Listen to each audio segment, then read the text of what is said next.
And good morning and welcome to Touch Base Daily. My name is Ron Foster and I'm touching base with you as I always do every day during the week.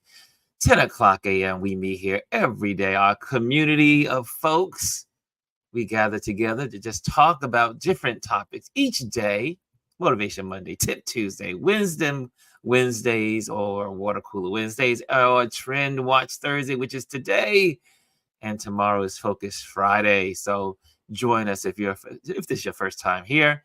Make sure you like, subscribe, and share. So how's everybody doing today? A whole lot is going on in the news. Holy moly. I'm exhausted just from all of the news. Anyway, who's first in the building today? It's Hannah. Hannah's the number one. She wins today. Hannah wins today. Good morning, Hannah. Hannah is in the building. Bryan is in the building. And Chris is in the building. Good morning, Chris R. And then Omar's in the building. And then Lisa's in the building. Yes. The pillars are here. The pillars are here. So so much is happening. I think what Omar mentioned a couple of weeks ago is he said it, the sharks are gathered in the water. And since this is Trend Watch Thursday, and what's trending now is definitely Joe Biden. And I am saying it is probably not looking good for Joe. As like I said, I don't care if he was on a machine, I would still vote for him. And I don't understand why people can't see the difference between voting for him and Trump, and why some of these polls are changing, which some polls I don't believe in anyway, because the polls have always not been right. But there is, you know who did a really good summary of what's happening behind the scenes? And I have to give it to Roland Martin. Of all of the shows I watched yesterday, Roland Martin really, I am in alignment with him. I've always said this. You heard me say this from the very beginning. This is not about Biden. It's about Kamala. It's not about Biden. It's about Kamala. And and then all these folks that are saying they want Biden to be gone, they don't have a plan. And then the people that are taking their funding away from the Democratic Party, which is kind of crazy, because you're like, there's a choice: democracy or democracy or dictatorship, and it's just not looking good. And the Democrats have damaged Joe so much after the debate that he may not be able to run, because so many people in the what we call the states that matter, like I should say all the states matter, but the electoral states that matter, that are running neck and neck or have Trump ahead, and then people are just panicking. I think, when people are panicking, you cannot help them.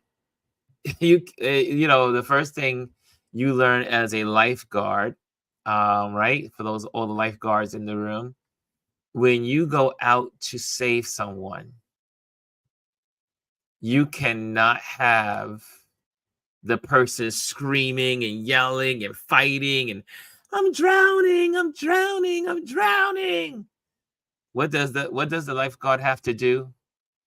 Punch that person in the face and hopefully knock them out so that they can save them. I know that's a rough analogy, but the Democrat Party has lost their minds, and the elites have so injured Biden that he is probably not electable any longer. And it's so sad because, again, like I always say, you know how I feel about these things, for those that are around me all the time. Only the Democrat Party is one of the only parties, if not the only party in the world in political arenas that eat their own. The Republican Party doesn't care. They got someone that's the rapist, sexual abuser, grab them by the pee, 34 counts. They don't care. They just don't care because they stand by, and most political parties are like that. They stand by the lead of their tickets. And it's making me so angry. I'm not going to cry about this. I'm not going to cry about this. But it makes me so angry that the Democrats cannot get their act together. And since this is what's trending today, we will be diving into it. We're also going to talk. Gwendolyn has some topics. Also, Gwendolyn's in the back room. Let's bring her up. Because she is my show mate today. Chris is in the Caribbean, on a Caribbean island somewhere. Good morning. Good morning, Ms. G. Ms. G is in the building. My work wife is in the building. She gets to share the stage with me, and I am so honored. Thank you for having me. I appreciate it. But have you been listening to the crap that's been going on, or are you just like, there's some people that just don't want to hear the news. They don't want to. It's like, I don't want to be bothered. However, me being the political junkie I am, the politically wired person I am, I can't help myself, but I do know when to pull away and stop and say, okay, it's time to look at Netflix, and just kind of clear the mind and relieve the brain of all the chaos, because it is disappointing that people are going after him. Yeah. But again, like I said from the very, very beginning, and Roland really broke it down yesterday. If you have not seen Roland Martin's show, make sure you see yesterday's show. So well done. And the corresponding and the panel discussion. This has always been about Kamala. It's always been about Kamala. It's okay. So let's just recognize where we are. So one, I don't watch the news. My husband watches the news. And so if I'm in the same room and it's on, I hear things. But my mind is wired that you have to know when people are playing you. Like, you have to be able to call out the BS when it's there. And the fact that every single story has been about his age and how awful he is, nothing about the policies, nothing about what has been done for people, nothing about how there are Texas judges, as always, blocking every single thing to make the average American's life better. Nothing about that. Like, you have to know when you're being played. And some people, when they only have that as their way of getting information, completely miss that part that they're playing them. They give you a story that, oh my goodness, it's so bad out there. And if it happened today, Donald Trump would win. So there's really no reason for you guys to even think about voting. That's that same, I'm trying not to say it, that's that same BS from 2016. We have seen this before. We have seen it. And the fact that you do have some people who are like, I'm going to pull my money out if you don't step away.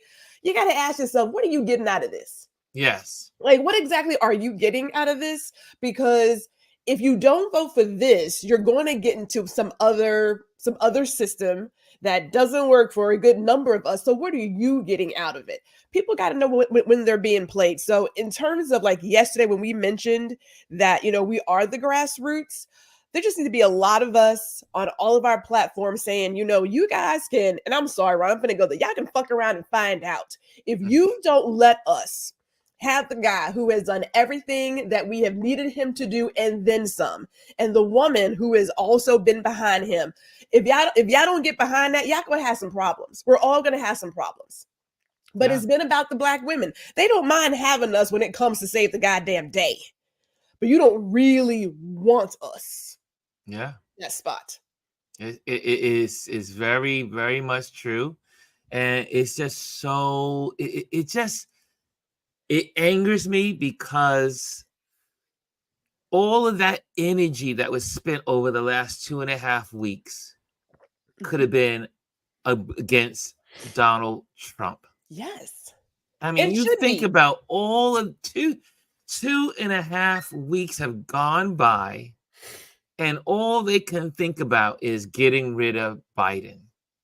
So it's up to us, in my opinion, to counter those waves. Okay, so think about like when people have a bad event happen and it's on the internet, they typically will hire a firm to Yes. go and squash all that stuff. Now, it takes a lot to push it down, but it can't Yes. happen. So this goes back to what we need to do from way back when.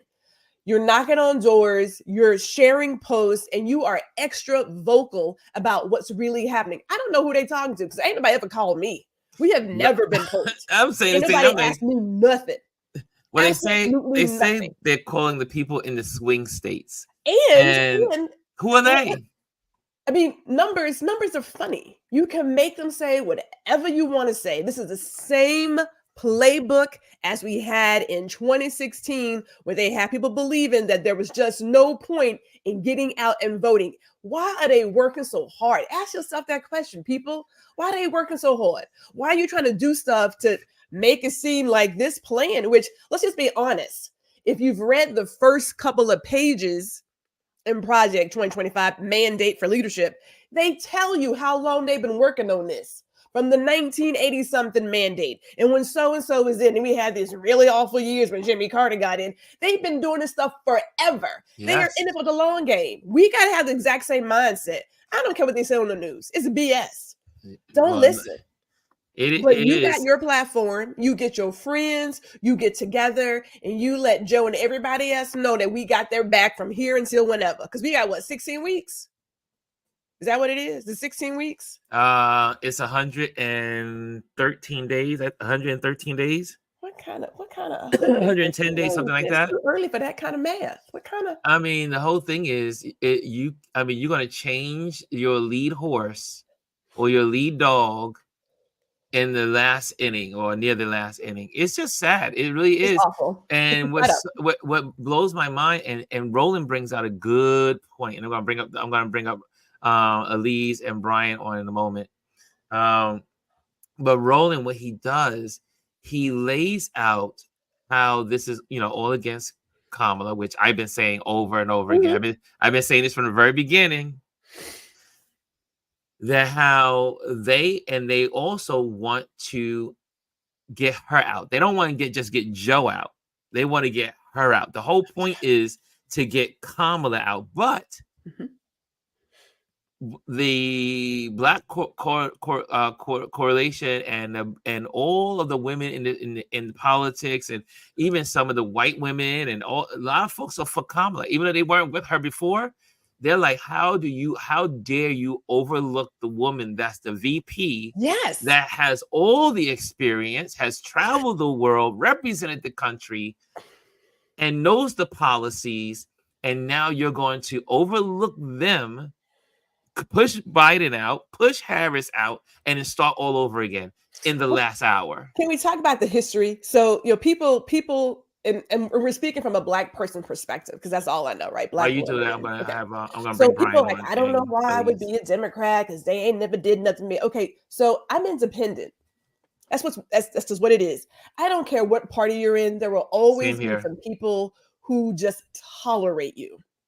Let's just be honest about where we live. We're in America, a highly violent country, right? Where some people came over, stole some other people's land, ravished it, did all the things, and then have the audacity to tell somebody else you can't come in.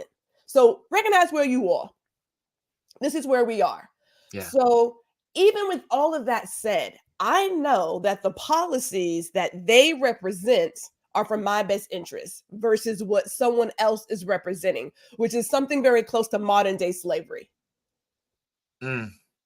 Like, that's reality. It's the reality. You speak the truth, and like I said, and they're trying to get her out. But the thing is, they are the black coalition are sticking together and saying, you will not override Kamala.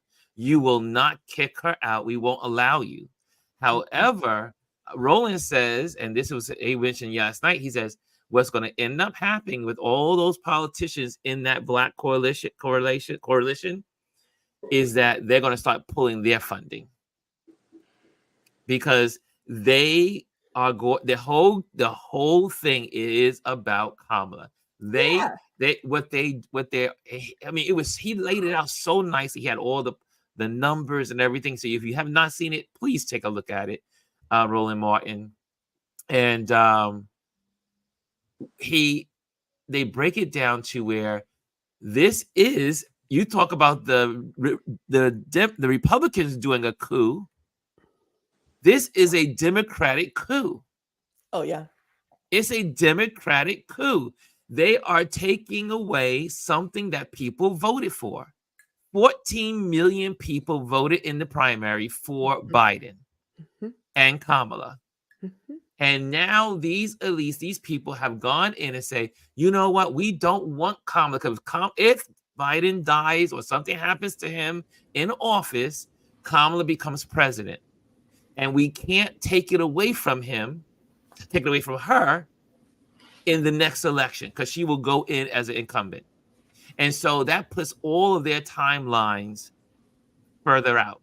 So instead of waiting to 2028, which, Roland mentions, instead of waiting for 2028, they want to do their coup now, take over the party, and select the people that they want to represent. Man, women presidents are only good in TV and movies. Now we had a black president. We had a couple of black presidents in the movies, right? We had Jamie Foxx and Morgan Freeman, and right. And Morgan Freeman had like the world was about to end. So it's like, okay, well, the world most of the presidents where the world was about to end. When the world about to end, right? So it's only good to have the world's about to end. Danny Glover. I mean, again, coming to save the day. But it's only good to have a woman president when it's in the movies and when it's in, because it's like, well, that's fairy tale. Like, that's never gonna happen. Never gonna happen. So Alieze, it's unfortunate. I'm not sure if you've been following yesterday's political, and then to top it all, obviously Biden got COVID yesterday, so now that takes him off the board for a couple of days, or maybe a week, and so they're using this. But I'll throw this in. I said this on July 4th. I said this to my family, and I think I mentioned it to you all. Biden will resign by the end of this month. I have this feeling, and he will not just only resign from this election, he will resign from the presidency.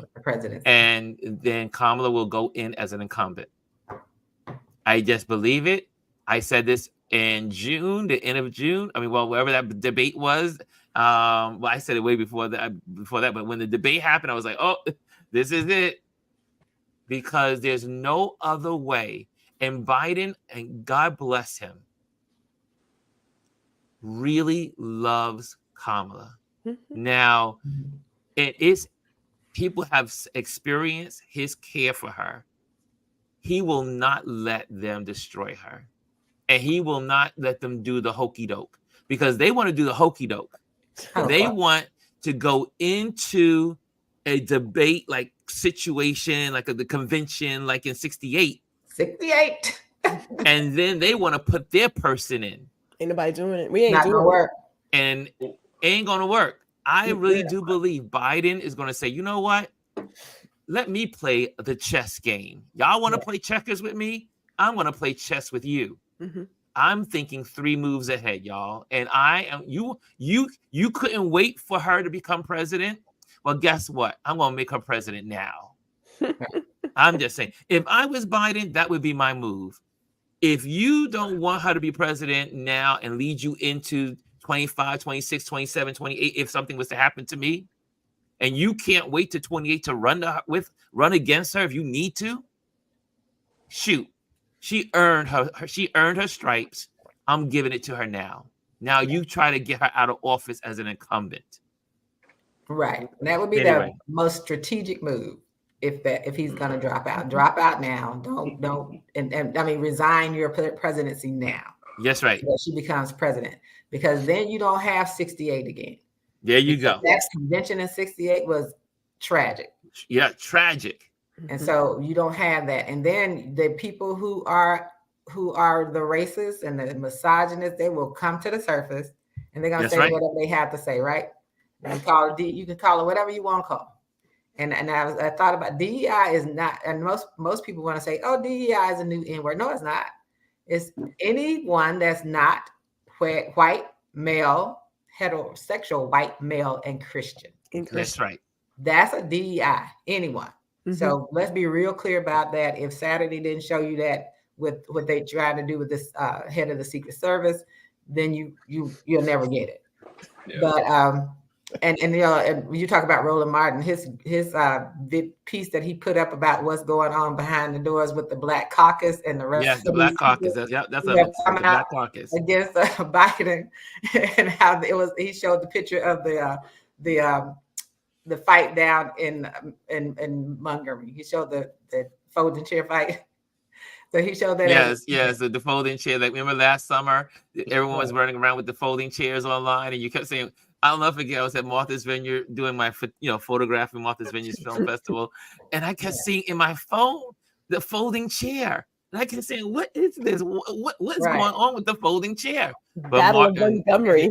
and so the people doing the most damage, yes. and it's interesting, as people say, you have to call it what it is, are the white Democrats who have come out and said that they feel that Biden needs to get out of the race.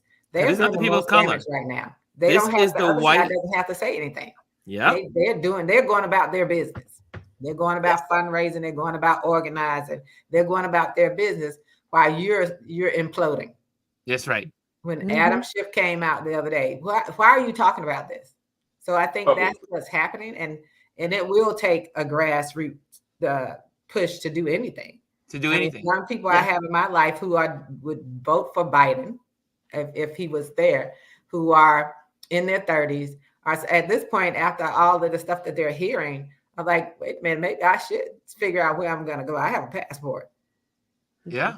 And people are also, I've heard people say, people are like, throw their hands up. People are like, all this confusion because of the Democrats. Yeah. Right. That's what it is. Yep. They're saying, and the Democrats have caused so much confusion that if you were a young person and you're new to this election thing, you're like, why am I getting into this? They're all crazy. Yeah. Because young people today don't even know what a dictatorship would even look like. They don't. It's beyond their mindset for most of them. We who are older, we've seen dictatorships in our lifetime, not in America, but around the world, for those of us who follow history and what's going on. But this is, again, about Kamala, and we said it pretty much as a community. It's all about Kamala, and the thing is, she has to. Hopefully, they will come to a conclusion, and I hope that he does resign from the presidency, make her an incumbent, and then she can run as the president of the United States, and she will be it will still be Harris.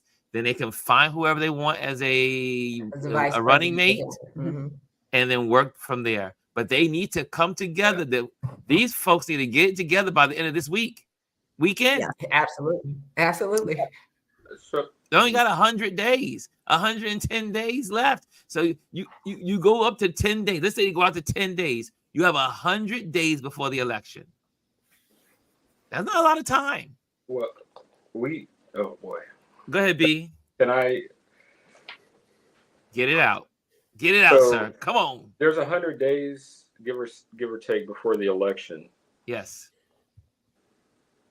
That does not mean that we collectively or the Democratic Party has that much time. I've been digging into ever since the chants started coming about, hey, he needs to step aside. I cringe talking about it because I feel like let's stay focused. but I got to be respectful of that. This is in the atmosphere. It is not easy at this stage of the game. It's like we collectively are literally between that proverbial rock and a hard place. For him to I feel like let's take it piece by piece. What I've learned, President Biden right now has, I think, out of the 4,000 delegates, I think he has either 2,900 or 3,900, but he has an overwhelming majority. Only he can make the decision. I think he has 36. I think he has 3,600. Okay. 3,600. So that's one. Two, the money doesn't transfer. The money does not transfer. It's not like, say any two of us are running, and one of us is the president and decides to step down. The common assumption would be, that money will just go to the VP that's put at the top of the ticket. It's like I say, it's like hitting the reset button in your car. I'll keep it real, like that trip odometer, and you're like, ooh, it's like hitting the reset button back to zero. That's one. Two, outside of that, I come back to what Alieze has shared consistently, what I've talked about consistently within the circles that I travel, like the history of 1968. That's one. And granted, in fairness, there was many, including my dad, who was of the voice, wow, there'll never be a black president. There never was until there was. So I'm not saying it's not going to happen that we will have a black woman president. Another thing, thinking like them on the far right, if he resigned from the office, have her ascend to the presidency right now, who she picks to be her VP, that could be a challenge. If that doesn't go through, guess who gets to be VP? Who's third in line right now for the presidency? Mike Johnson. Mm-hmm. So when I say, it's like, what's that analogy? Not even checkers and chess. It's like 4D. Like, what movie is that? The Beautiful Mind? Like, oh, I got to move this over here. That's how I see it. To well, your it's point definitely about, it's definitely something to look at. I'm not. It just the circling firing squad. That's what makes me upset is that they circle the wagons around Biden, took out their guns, and just start shooting. Meanwhile, this guy has done so much for this country, so much for the Democratic Party.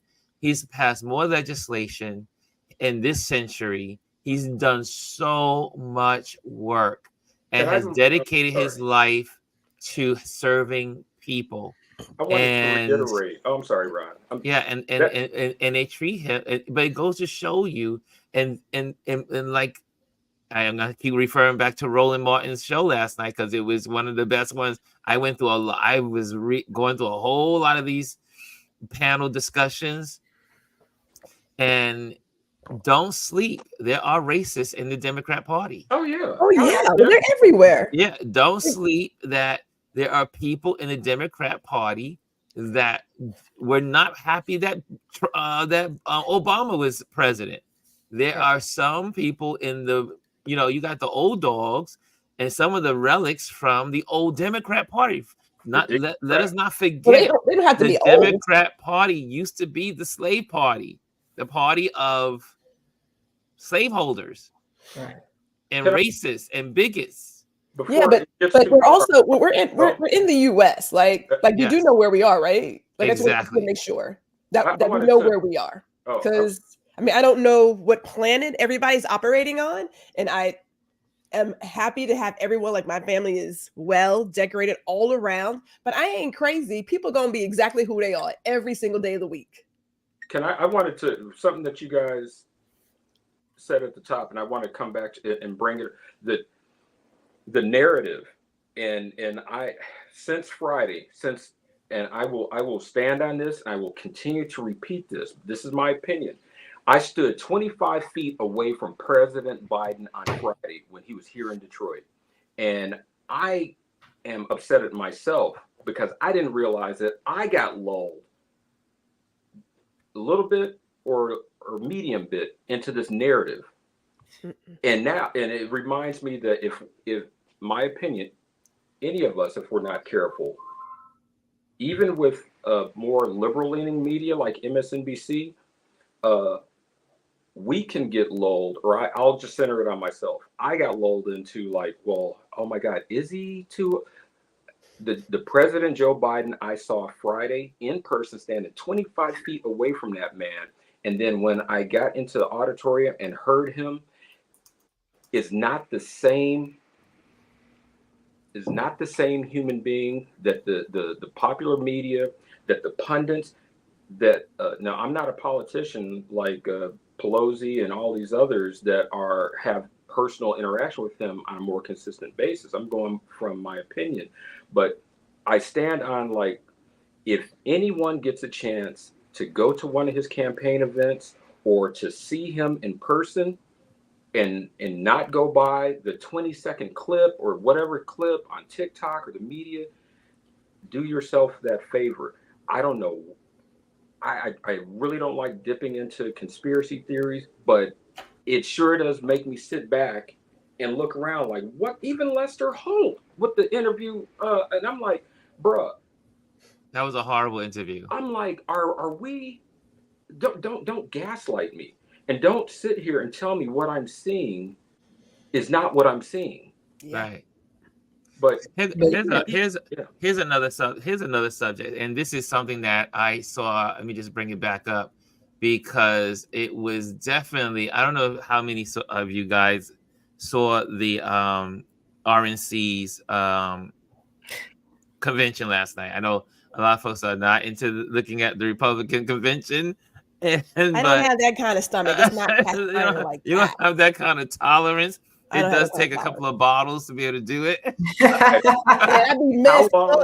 A couple of bottles to do it, but this, and Jazzy says something that's very, very. Oh, was it Lisa? Right. I think it was Lisa.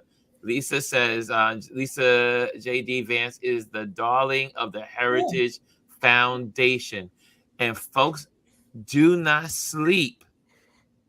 Again, this guy is young.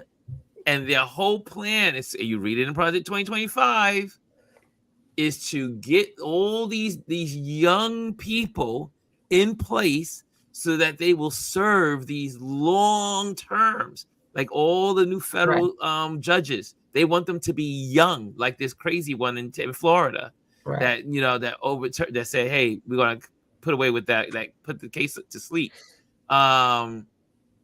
And same thing when they want to get rid of the Supreme Court justice. They want, when Trump becomes president, if that's what happens, he will get rid of Alito and Clarence Thomas, and they will replace them with younger people that are shaped in the Heritage Society, Heritage Foundation, and then they will be young. And the whole goal is to put people in their 30s. So that way they could live a long time governing the country. Absolutely. And in all honesty, I don't think they're planning on Trump being there for 4 years. No. Did you see it yesterday? I'm sorry. They're not planning on being there for 4 years. So the whole thing with the Heritage Foundation and the JD Vance video, if you all can find it, some people are circulating it on Instagram, but you can find a video where he had his beard. This was this year when he spoke at their leadership conference, and how the Project 2025 was the guide. There's a video of Trump talking to them and saying they have the blueprint for us, they have the plan for us to roll out.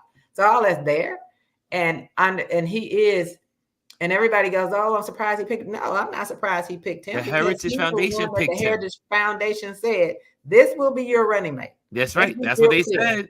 There was no, I'm going to have 5 people and I'm going to choose. No, they said, this man right here is our man. And this is the one that you're going to say is your running mate, period. No, period. That's it. You weren't going to do a female. You weren't going to do anybody black. That wasn't ever going to happen. Or a man that was non-white. That wasn't ever going to happen. None of that was going to happen. We know that. That's right. So this is the one that was handpicked for him to use. And I think people need to be real clear about that. So the plan is that he not serve out the 4 years. He's going to serve long enough for them to clear him out of these legal cases. And then either he's going to step down or somehow he'll meet a demise somehow. But the plan, the plan is not for him to serve those 4 years. The plan is for J.D. Vance to end up being the president. That's right. And that's what this is about. It's not true if they want to. But I think that, I go back to something Bryan had. Kamala Harris, if Biden steps down now, resigns as president now, she has every right to pick her own vice president. That's right. She has her right to do that. And she can pick whoever she wants. And I know, but we have to be real clear right now about what's happening. Yes. What it is about all of this and how, as Ron say, what the Democrats are eating their own. And then start thinking, how do you combat it? How do you do it if Biden doesn't step down and he is the nominee? And the only way Democrats lose is if we don't vote. Exactly. If we don't vote or we vote third party or whatever we do, that's how we lose. That's all that other stuff is. If you come out and you do it, you win. I don't even get where they said, oh, you can't win. Why can't you win? If you had the sauce going in, you're going to win. If you were a Democratic senator or a House representative, yes, you had what it takes to do your job. Your people have voted for you. Yeah. It has nothing to do with who the president. That's on you.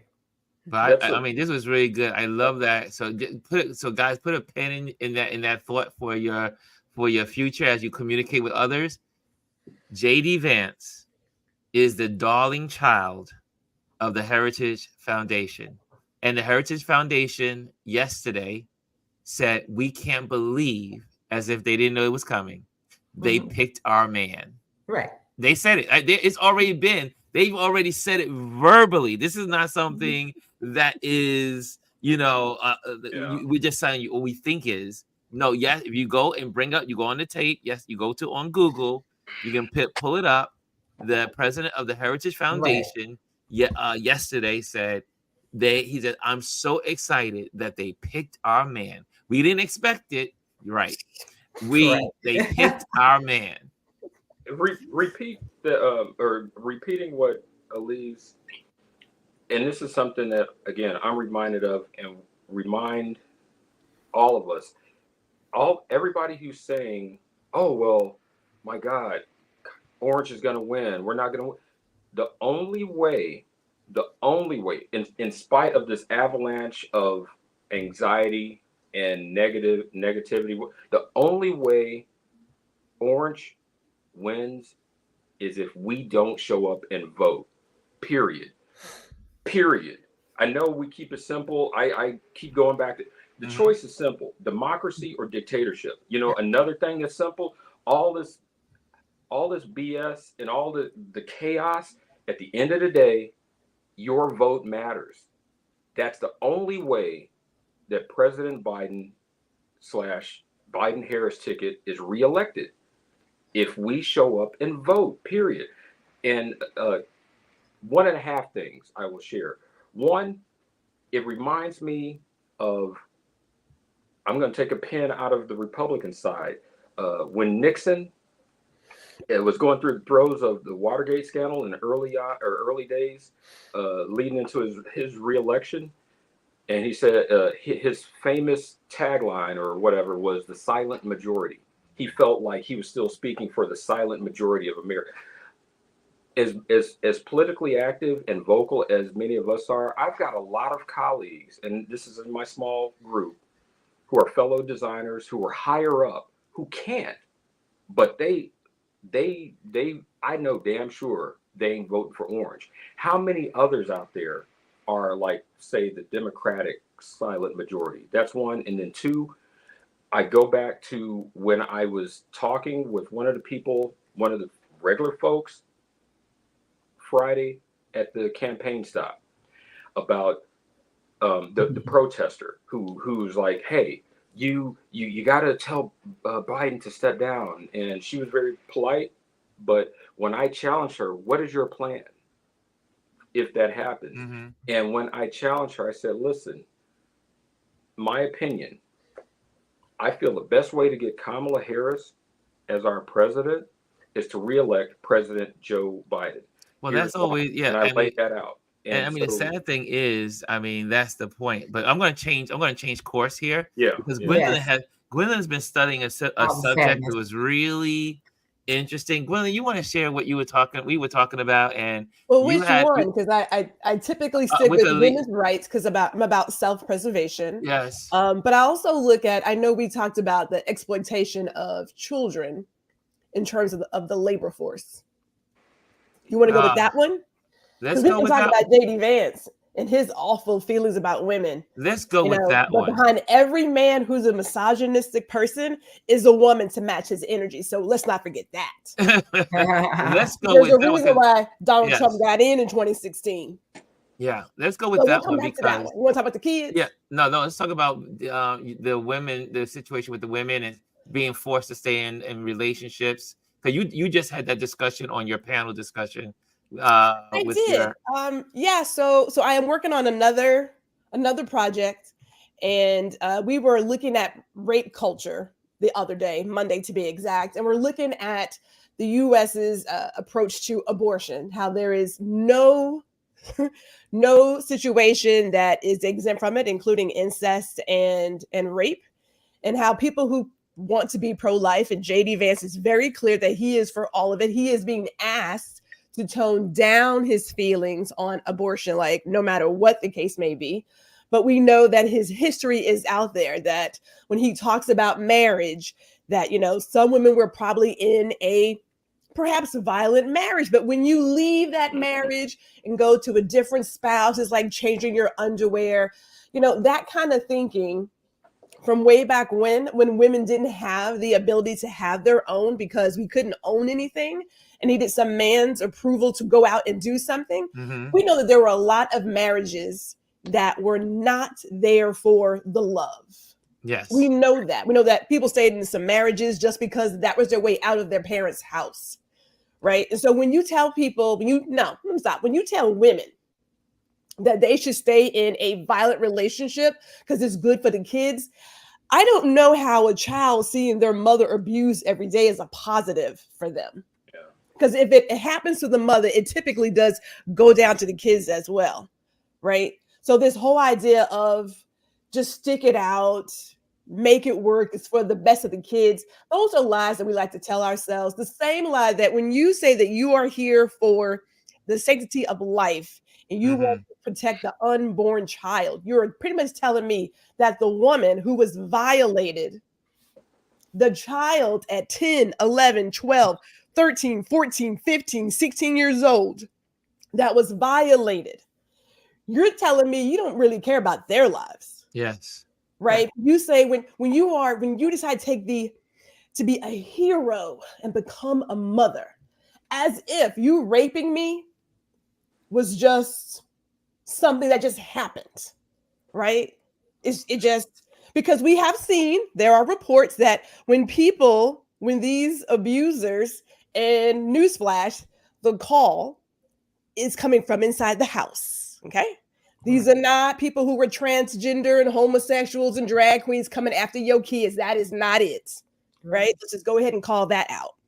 But when you were telling me that you want people to go through with this because you're concerned about this unborn child and the unborn child's rights, and they don't care that the mother is on her deathbed, they could care less. Yeah. Women are simply here as property. We are still seen as property to birth children. And the history of the enslaved woman is they raped those women. They raped those enslaved women to create more products.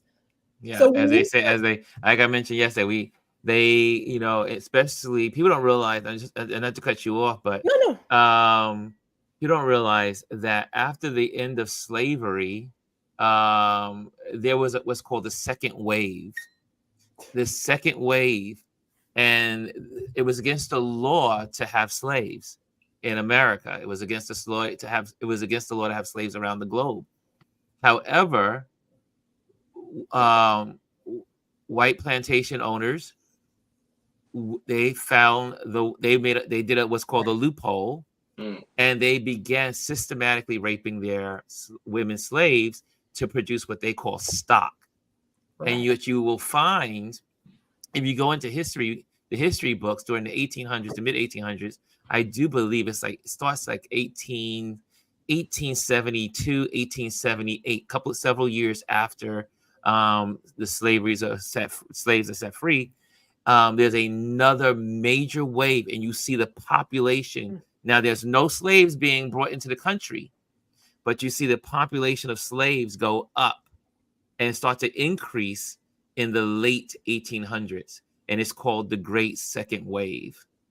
Because they couldn't import slaves. They couldn't import slaves any longer, so they had to produce them by raping their. And that's why they had the rule that said that if your mother is a slave, you're a slave. That's right. Because they knew that they were free.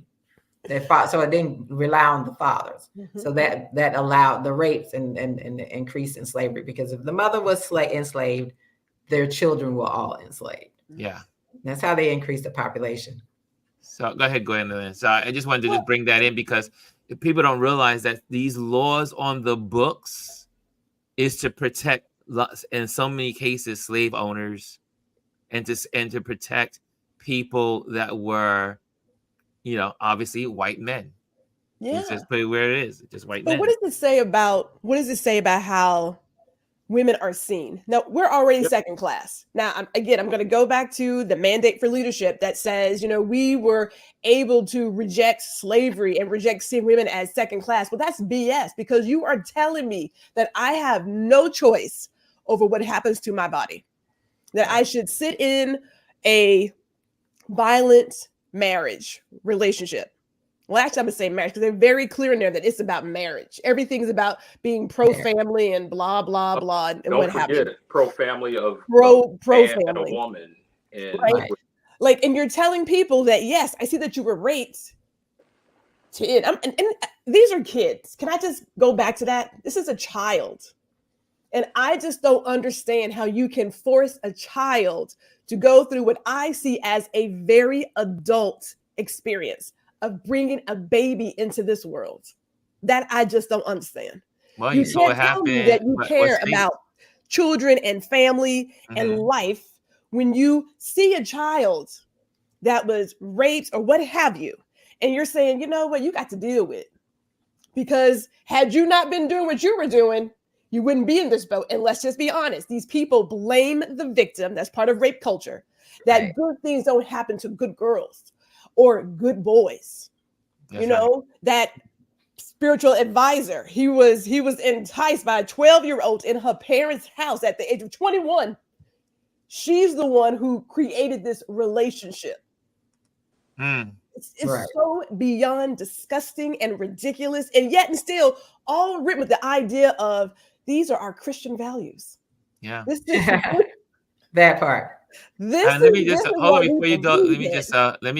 Lisa says, let me get there for Lisa. Just took it down. Doesn't JD support no abortions even for a rape and incest? Yes. He can totally. Not only does he believe in that, but he believes if women are abused in relationships, that they should not be able to leave their husbands. That if they are getting whatever happens to them, they should stay in those marriages no matter what.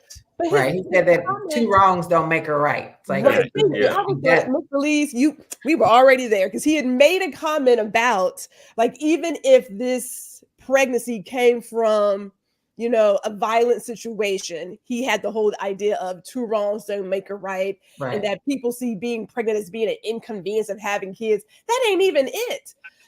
A kid having a kid is a problem. Yeah, that's a problem. Right. And Jazzy the statement that you put up, the fact that this child was molested, like, it's just I don't have the words. I don't even have the words. Go ahead, Alieze. The statement you put up from Jazzy, that's the one. I can't remember which state it was, where they were the part where they were saying that if a woman who was pregnant, a married woman who was pregnant, even if it were a violent situation, could not divorce her husband. I believe it's Missouri, if I'm not. I thought it was Missouri. I wanted to say Missouri, but I didn't want to be wrong. But there's several states that law is consistent. But it's, I mean, I don't know which states there are. But again, these are old. And what the Heritage Foundation and the Federalist Society are trying to return us to are those 1800 laws. Right. They want to go back to the laws before slavery was made against the law. Right. And anytime you hear someone talk about we want state rights, that's the code. That's the code is we want to do what we want to do, and we don't want anyone to tell us what to do, because that's the whole point. The whole point of the Civil War is because those people would not they did not want to listen. They did not want to do what was, they didn't want to abide by the laws. They did not want to, do what's right, I should say. So when you think about this statement, they don't want you to have no divorces, right? Now they don't want you to get divorced if you're being beat. Yes. So they just don't want you to be divorced. And then to say that's big for the children to see these abusive relationships. We all know that's not true, right? It breeds violence. It breeds. Yes. If there are males born in there, the males have, some of them grow up and they don't do that. They do the opposite. But some of them grow up and they emulate what they see at home. And the females, that's what they saw their mother go through. That's what they saw them withstand, right? So, I know when my daughter was at Spelman, she had this conversation with her friends one time, and she said one of her friends said, all men beat their wives. And her response was, no, they don't, because my father doesn't beat my mother. And they said, well, how do you know? She said, because he's still alive. I was like, you're right. He's still alive. Because that's the other alternative for women would be, how do I fight for myself? How do I fight to survive? There are going to be survivors that are going to, and then you're going to lock them up because they killed a man. There have been those cases. That Burning Bed movie was real. It was a real thing. Yeah. Got there, to set him on fire. But there are times, and that's not something I advocate for. Yes. But we have to understand that, and I want people to understand that some of the things that Biden is talking about and things that he's done is for our protection, right? Yes. If you have some things and you get them codified on the state level, then on the federal level, it helps things change in the states, right? Yes. Go ahead. But we have to understand what Lisa says: Arkansas, Missouri, and Texas, a woman can't get a divorce if they are pregnant. But that one, Missouri specifically says even if it's violent, yes, they cannot get a divorce. Why would you put that in a law? Why would you, even if it's violent? Women are property. Still. Why would that even be a license to do? I mean, to put it in writing, even if it's violent. Right. I totally show you there's some sick pups out there. And but as we wind down, okay, hold on for Mr. B. Right. And let me see. I see also Jazzy says, and don't forget, even if they try to leave, they have criminalized homelessness now. Right. And in most states, to get into a domestic violence shelter takes years. Absolutely. This is all by design. They are definitely, well, again, what is already in play is part of Project 2025. People keep thinking it's going to start in 2025. It has been in motion for years. For years. And just remember some of the rights that women didn't get. Women couldn't get a credit card in their name until 1974. And that blew my mind. If you roll it back, that blew my mind. Yeah, if you roll it back, you think about women who are out here.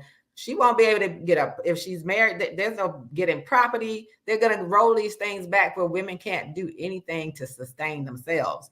And you have these states that have tried. I know Kentucky and several of those states have tried to put in legislation where they can marry children. Yeah. And we know these children, these young girls, these little girls at 12 and 13 aren't deciding to marry some 40-year-old man. That's right. But they want to make those legislations so that can happen. So we just have to remember, and Lisa, I think it was Lisa said it earlier, I don't understand, unless it's a cult, I don't understand how women are voting for these people who don't want them to be seen as equal human beings. And they're saying it out loud. They're not hiding it anymore. They're saying it out loud.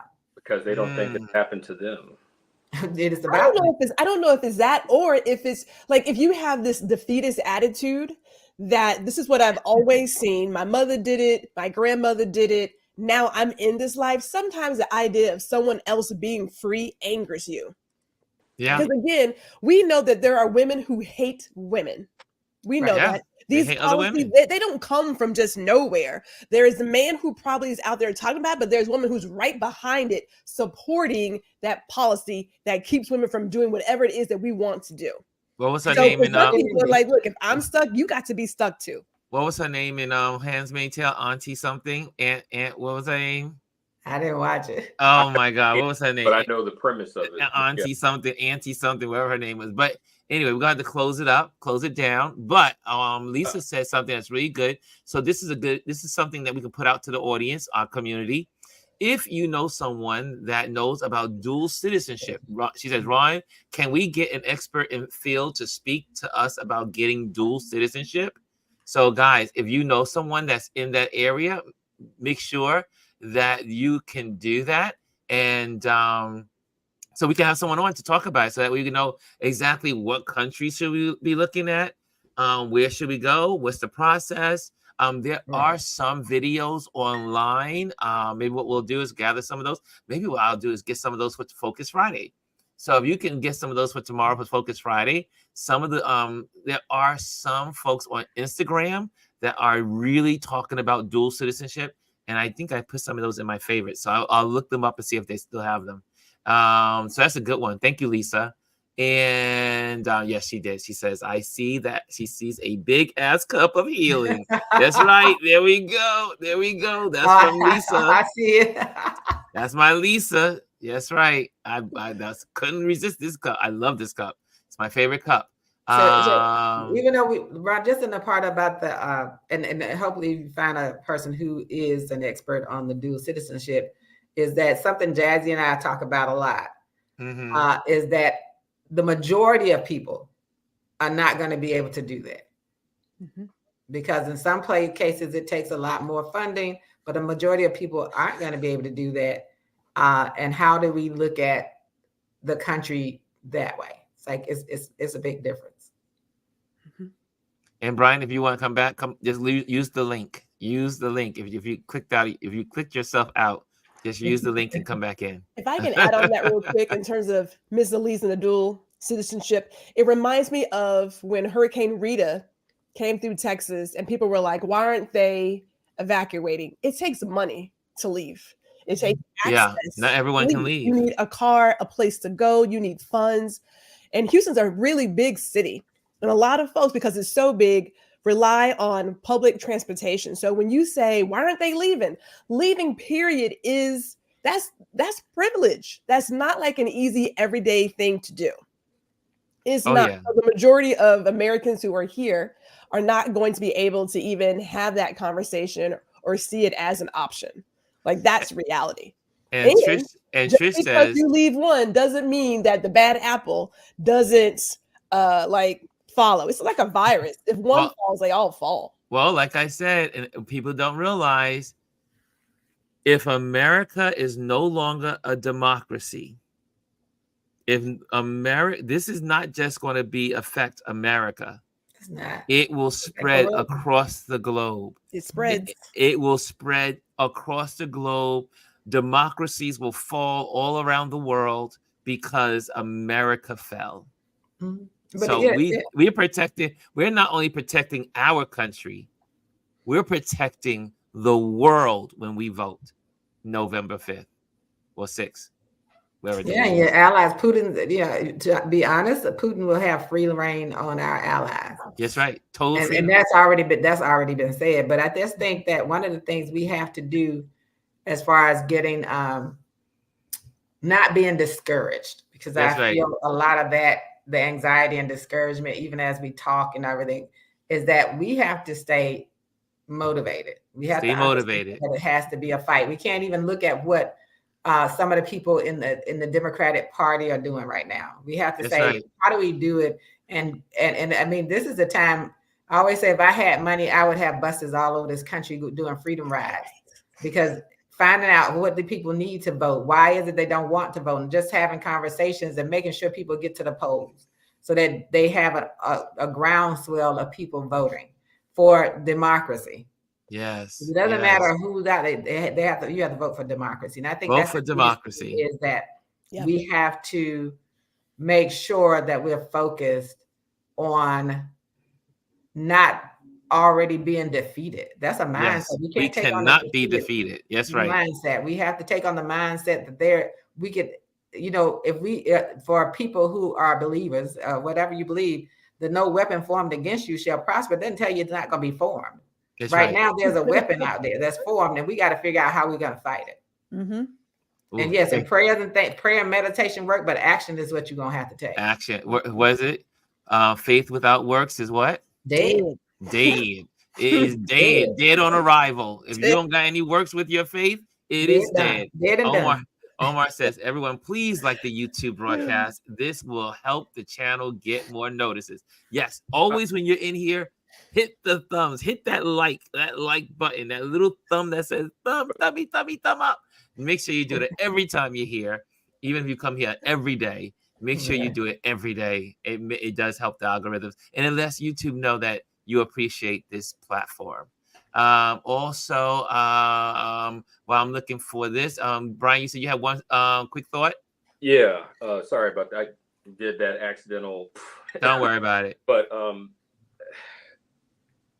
for most of the country, or the majority, let's keep this in mind. I want to give a context. We're probably not evenly split, but pretty close as a country for democracy and dictatorship. I feel the other side does not realize that they're helping to bring in a dictatorship. I bring that up because it just really because we have to, the majority of us that are of sane mind and body and spirit cannot fathom some of the things that the other side is implementing and has implemented. Why I'm bringing up the numbers, give or take, we have to, how do I say this without a sound? We have to think medieval. I don't know how to say that. We have one of the failures is, in my opinion, and from some of the military strategy books I've read and documentaries I've read, never underestimate your opponent. And how you can win is to take your mind to like the worst place that you could think your opponent can go to, and then go past that. Because that's what I feel like they have done consistently with a rocket gun of all these things. So if we're sitting here thinking logically, like, yes, we got to vote. I agree. Xavier asked me the other day, which scared the crap out of me, Dad, do I have a passport? Because he knows I have one. That's a great idea, the dual citizenship. Don't underestimate your opponent. What if, heaven forbid, Orange gets in, and they've already said that they will do away with birthright citizenship. I will not put it past him and them to mess us up. Those that have the ability to work and to live and to move out of country, they could do something. Who's to say they can't do something with your passport or put in some new rules? Well, you know the old saying when it comes to building walls. Walls are not to only keep people out, but they're also to keep people in. Yeah. And I want to say something really quickly about the birthright. We all do realize historically why that came about. I have my hat on. We all do realize why that came about, correct? Yes, do share. Everybody understands why that birthright came up and why it was put in the Constitution. It was because of free enslaved people. Yes. Because at that point, we were only 3/5 of a human, and we were not technically considered citizens. Yes. So I want everybody to remember that. And all of this stuff is it all traces back to slavery, 1800s. And these folks want to return. They want, anytime you hear someone says state rights, that's what they're talking about. They want full control to do what they want. They don't want any federal intervention. I mean, that was the whole point, again, like I said, of the civil rights movement, is to pass those laws to override the states.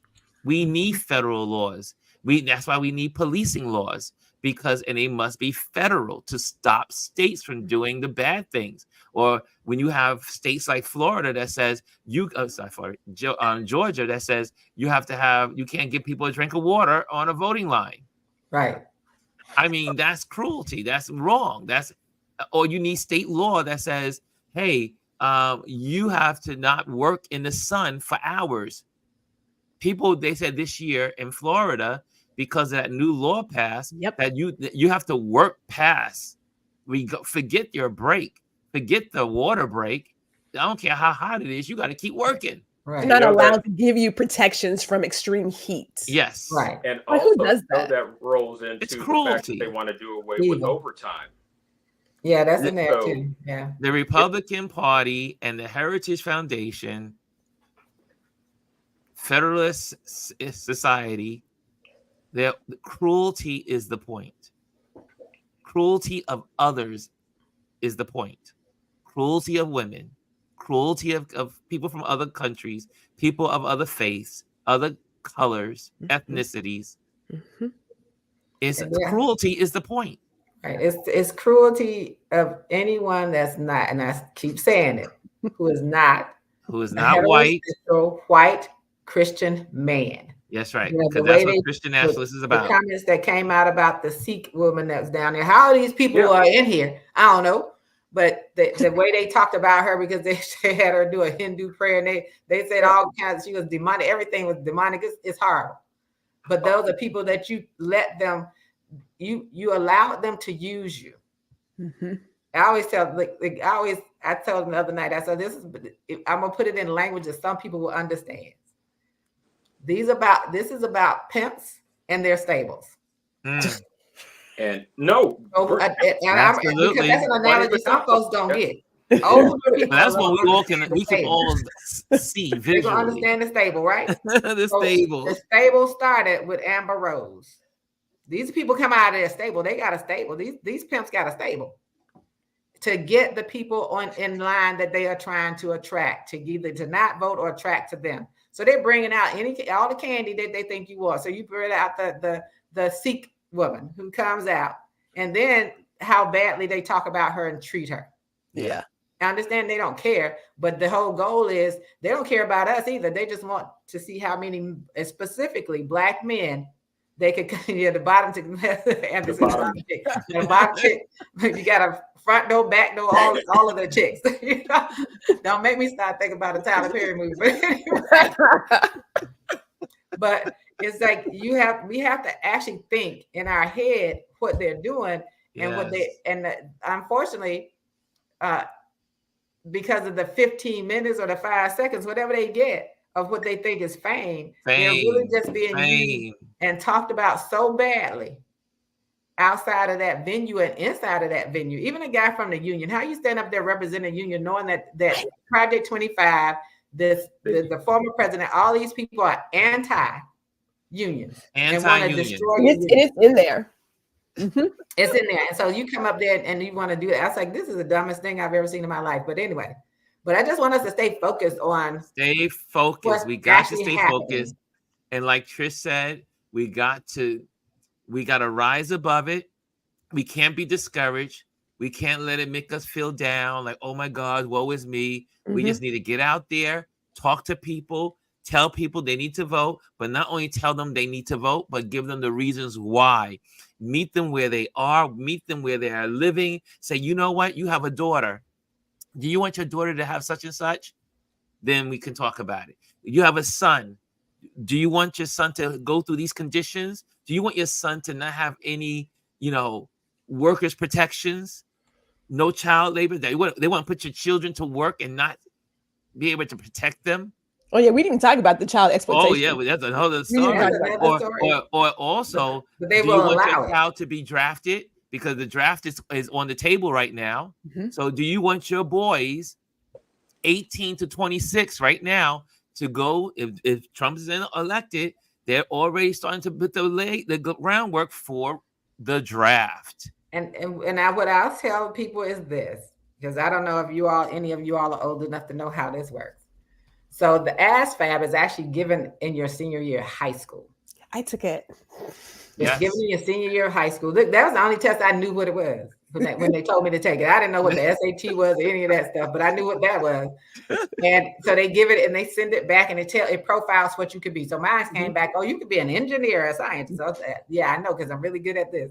But I wasn't going to do it. Yeah, but the whole point is, if I'm not even going to receive that they're going to come into office, but if somehow we allow it, because nothing happens in this election unless we, the American people, allow it. That's how it happens, right?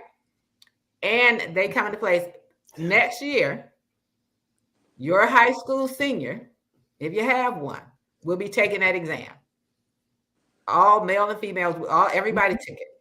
They will be taking that exam so that they can be, drafted into the military.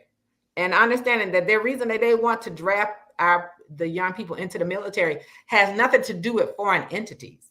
No. It has to do with how they're going to use the military within our country. And also to control the minds of the young people. But I want to now, it's not just about that. They have said in there, they will use it against anyone who is protesting in this country, anyone who opposes the president's views. That's where they're going to use that military. So I want people to understand they're not trying to find military to go fight for people's rights outside of this country. That's right. They want to recruit military so they can control you within this country. Be real clear. Maybe create another division of the military for us. I mean, hello. Can I say something about today in history? I did put it here for you to all know a little bit of history. On today in 1925, Adolf Hitler published the first volume of his autobiography, biological screed, Mein Kampf, My Struggle. Yeah. So I studied German as Mein Kampf. Oh, Mein Kampf. I know. I always mix up Mein Kampf. Right. And you gotta have another one because so this is think about it. We happen to be talking about this, but this is an anniversary of the first volume being put out there. And if you know anything about what happened after this, they started to recruit their own army and the youth. So that's what they did. If I can share some of my nerdiness, and here's where I just covered this briefly last night in the politics spin room we did on Clubhouse, but if I can put out there, if you can, I assume you've got a itinerary, put it mark it on the calendar. I could come back next week. And so we can have more legs to cover. But this is what alarms me is history, not repeating, but sure rhyming like a bleep bleep. Because tell me if this sounds familiar. I'm going to try to keep it compact. Look past the point that it's Adolf Hitler, but 1920, I think it was 1923, he tried to overthrow the German government. Germany was a democracy. He was jailed. He served time. He was a great orator. He had people believe in his shtick. When he got out of jail, he had more support. It's like he got stronger. The Nazi Party, unlike America, where we have basically the Republican Party and the Democratic Party, we have Green Party and all these other, the smaller ones. But we, for the most part, we're two-party. Germany at that time, they had multiple political parties. The Nazi Party won parliament when he tried to run for president. He didn't win, but Hindenburg, who was the president, felt in that adage of we need to keep our friends close and our enemies closer. They thought they could control him, so they gave him the chancellorship. That was in January of 1933. February 1933, the Reichstag fire happened, which was an arson set fire to the Parliament building, burned it all down, and he used that. Him and his cronies used that as a pretext that he needs to have more power to keep Germany safe. Of course. Another month later, in March of 1933, the Enabling Act, he got everybody to vote on it. He tricked the entire democracy of Germany to vote to give him power. And in less than a year's time from that, they had outlawed and banned freedom of speech, freedom of press, freedom of association. If you don't know what association means, back then that meant if you were Jewish, you couldn't work. You were banned from working. Unions, anyone who spoke out against him, he had his propaganda guy, Goebbels, started to do artwork and propaganda to say he's the best. Adjacent to that, or all of these things parallel. Prussia, I believe it was the king of the leader of Prussia, had raised an army of 50,000, basically the SS. Who would go out and do voter suppression. All of this stuff happened at the same time. Within a year's time, Germany went from a democracy into dictatorship. And when did they come out of it? After World War. After the war, years later. And that's what we're going to think about that. Hitler was able to take that country within a flash. It was a flash. When you think of history, most countries, their histories are thousands of years old. Right? Most countries. Right. But America only has we only been around still not even 250 years yet. So, I mean, but it can happen here. And that's what so many people have been writing about. Madame Albright's been when she was alive. She talked about that all the time. We can fall into fascism. It is so easy. All you need is all the pieces of the puzzle to be put into place. And guys, it has never been more pieces of the puzzle put together to set us up to this next evolution of what we will become as Americans if we do not vote. But remember, history. I don't know if any of you all had this. I got a message on my IG when you see the little heart and there's a comment. Yes. That some comment I made was taken down. I don't even know what the comment is because they didn't share what the comment was. It's like, be careful, watch your page. See, not what you're saying, but make sure you're looking. It wasn't in a DM or anything. It was just in the section where my comments show up. Oh, really? I can push the heart and see it. It was just in there. When I pushed on it, everything was green, said I was okay. Don't know what it meant.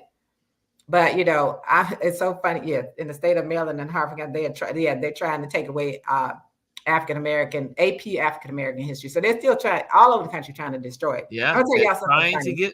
Well, we guys, we passed overtime. Our overtime. We are closing in on that 30-minute overtime, but we're gonna get out of here. Let me tell you something first, funny, Ron. So while everybody's been talking, my mind has been going on to something positive.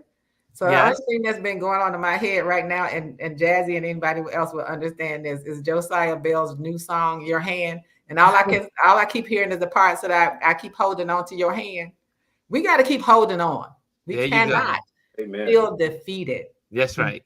Cannot feel defeated. But that song has been just rolling through my head this whole time. The song is called "Your Hand," and it's about holding on to God's hand.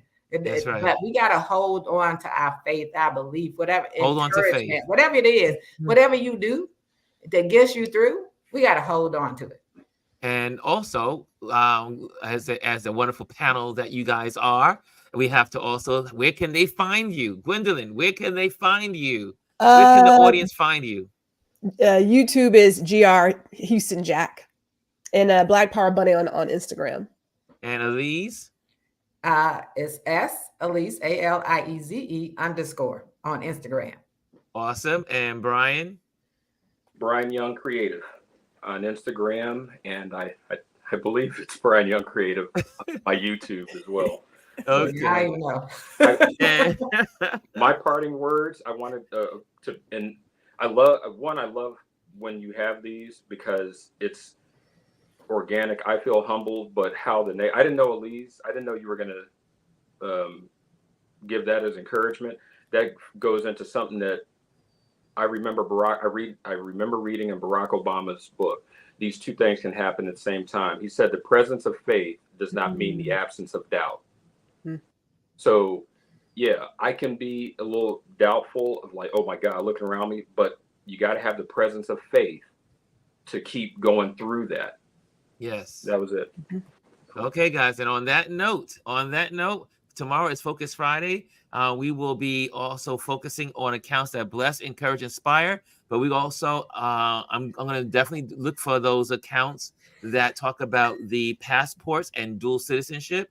And I will also do a little bit of research between now and tomorrow to give you some information. But then we also will definitely at some point have someone on that is like skilled in that area so they can really help us with dual citizenship and also what it is to live abroad. So I will keep my antenna up and be searching for that individual. And if you have that individual, please DM me and let me know so that way I can be able to support and have them on to support this community, because this is a community and we work together to educate one another. Yes. Okay, guys, I am out of here and I hope you guys have a wonderful Thursday. Thank you for joining us today on our Touch Base Daily, and we love you. Okay, guys. Right, have a good one. Have a good one. Keep the faith, but faith without works is dead. So make sure you work. Just go and listen to your hand. It'll give you some encouragement. There you go. I promise you. Work. Yes, work. It is yet day.